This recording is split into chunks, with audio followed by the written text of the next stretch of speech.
May babae pa sa labas.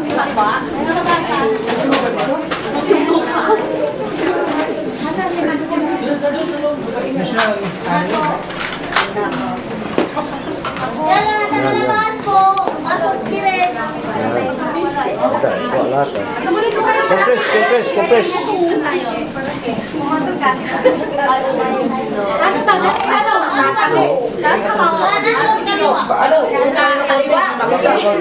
Urong kayo, hindi makuha dito. Urong. Urong konti, urong. Tapos Compress lang. Dikit-dikit kayo. Hindi yung mga mukha, ha? Ready na. Plug mo, Prela. Kulay mo din. Hawakan nyo din sa mukha. Ay, mag-ingat kayo.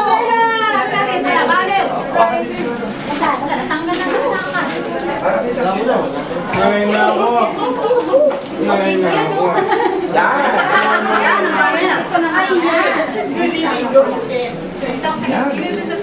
Huwag kayo mag-sama. Last po, dalawang babae po. Yan, ganyan. Banji. Ako si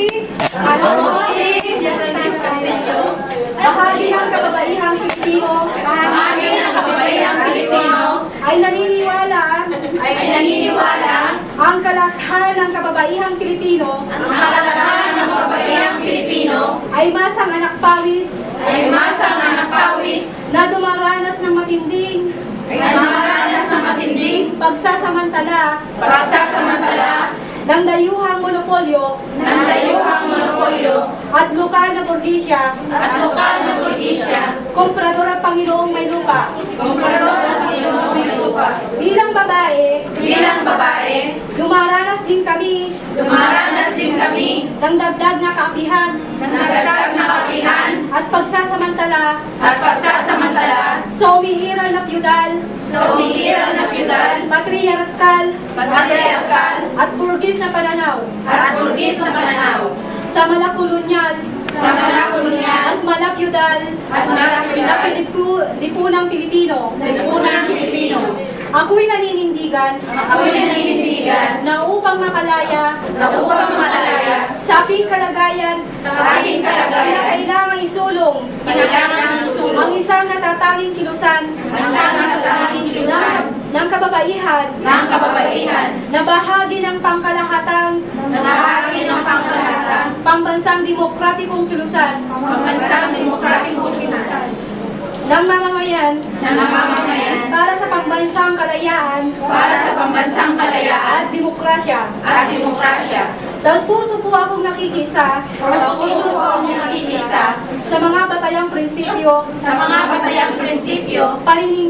paninindigan at hikain ng organisasyon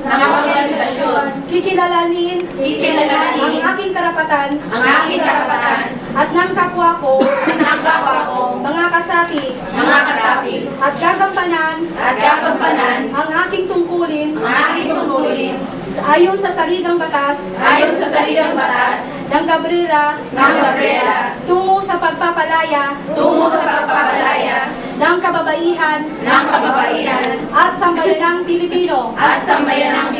Mabuhay po ang Cabrera!